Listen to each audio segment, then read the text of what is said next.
Yeah, I got you. Hey, Coach Sapp, you talking about in the spring about the tall feet. Like, he drove you a little crazy. Like, you had to come over to his side a little bit. How have you kind of seen him, like, develop a little bit throughout the spring, throughout fall camp? What do you expect from him this fall? All of them are working good. All of them are working good, and we don't have a depth chart right now. We got a rep chart. So enjoy your reps, enjoy the work you get, and we'll see where we at when time Georgia Tech get ready to get off that line. Coach, how has your coaching style developed and evolved over the last year? Oh, it's still brash and in your face and blunt. But I can't cookie cut them. So, I tell them more jokes and see if I can get them to laugh at when I'm going at them. Just make it a little more fun for them and, just make it, relative to a lifetime situation because we're not just teaching football. We're teaching life. So I want them to be well-rounded young men when they leave here, and they will be. I promise you that. Coach, what's it like having a fellow Hall of Famer and Marshall Falk with you, and how hard is it to tackle that in the day? You know what? Me and him been running since we were playing against each other, but we started running during game day morning at 5 in the morning, going at each other. So that's my man.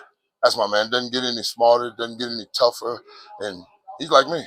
We know nonsense about this game. Let's play the game the way it's supposed to be played. Let's do right, and 60 minutes of football. Let's see what we had at the end of it. Let's have some fun. It's just what it is. Coach, your title may say pass rush coordinator, but you do more than that. Like, for instance, you're the guy that policing the stretch lines and make sure everybody is in line. Why are the details so important?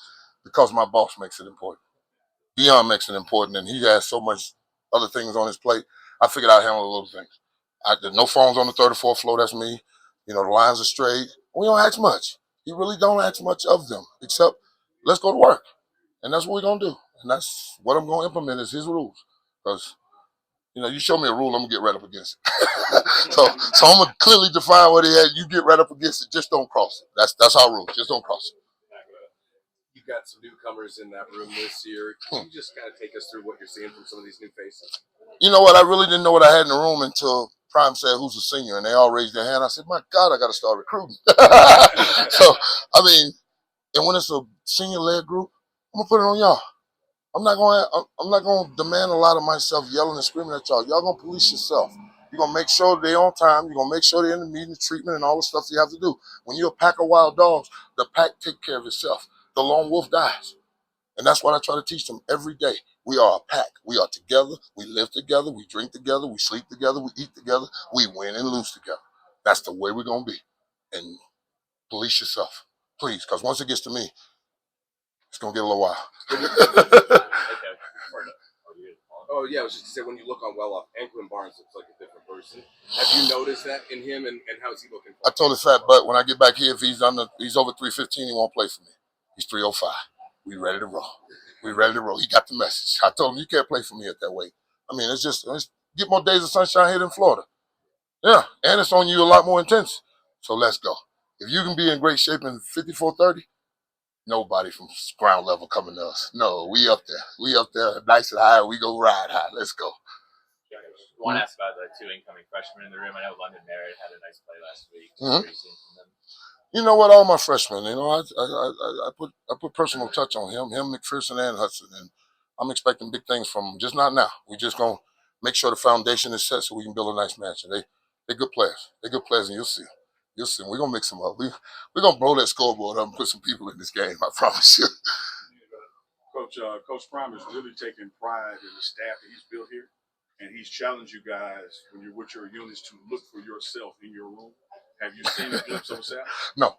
I'm not even looking for that guy. That guy didn't exist anymore. The good Lord broke the mold when he made him. So I buried the QB killer in 08. And no, he's not. That's why I told you I can't cookie cut him. I got to allow them to be who they are and see if I can mold just a little bit. That's all I'm here to do, just mold a little bit because they're good players. They're good people. We just want them to excel in what we're asking them to do. Coach, you mentioned when you first started here that when you first were being around the program and you were getting treatment and the guys were asking you, picking your brain a little bit, that's when you first got the itch about coaching. Now going into year 2 here, how much is your appreciation for all that goes into this grown throughout your time here? I never thought I'd want this job ever in my life. I'm addicted. I can't wait to ride over Table Mason and see that panoramic view and the school at the bottom. I'm rolling to this place, man. I got my top pop. I'm flaunting this in the middle of summer. Ain't no better time for me right now. I got my babies all around me. They ready to work. We ready to get to a season, and I know whole Colorado ready for us. So we're gonna get right. Coach, last year you coached alongside Coach Tilu. You guys are both pretty intense guys. Coach Pecco kind of more laid back. Just What's that dynamic like between you two? Good cop, bad cop. Good cop, bad cop. I mean, and I poke him all the time. I'm like, come on, man. Come on. He's like, I know. Us. You know, he's got this. He's small. You know, he's just a big, lovable guy. But we go at it. We go at it, and we make sure we are detailed in what we're doing because it's the little thing. It's not the mountain in front of you. You'll find a way around the mountain. It's the rock in your shoe that'll drive you crazy because every other step, that rock is affecting you. And that's what we're trying to teach them. It's the little things that will make us great. It's the tedious repetition of the little things. That's what I believe in. Over and over and over again. That's what we do. Two more, Nikki. Go ahead. Hi, Coach. Hey. How have the matchups been against the offensive line? Who do you feel like has been winning those battles? We don't talk about cattle. No, it's been a real battle. I mean, because we got two solid guards right now in 70. I don't know their names. I'm bad. 71 and 72. And now all of a sudden my D line gonna switch up. I got Barnes out of the 3 technique and my 3 at the nose. I'm like, wait a minute. What, we building new rockets? It ain't a wheel no more? I mean, come on, it's still a wheel. Put armor all on and shine it up, but get in your position. Let's not recreate it. I mean, they get a little crazy. They got Google, and Google gives them Wikipedia and all kind of other shit and chat GPT. You go to Google, ask questions, come to Warren and get some answers. Last one, John. Go ahead. It's unusual for a coach to be invited to Canton and go there for a weekend and come back and coach. So the kids ask about that. Do they interact and tap into you what that experience is like? Oh no, I bring them back messages from the great ones. No doubt about it. I film personal messages from John Randall, Lawrence Taylor, Ricky Jackson, and the Super Bowl MVP from Chicago Bears, Dent. And I just soak it up from them, and I bring it back to the babies because just hearing it from me, they hear me all the time. You know what I'm saying? They hear me all the time. But when John Randall's on there wilding and I can see their eyes pop up, I got a whole new message. And I invite some of my Hall of Fame friends out here too. So trust me, we gonna get them right. I promise you, we're gonna get them right. You can't be this source of information and not give it to them. I'm gonna give them everything I got. Thanks, Coach. Yeah. Appreciate it. Hey, but yeah.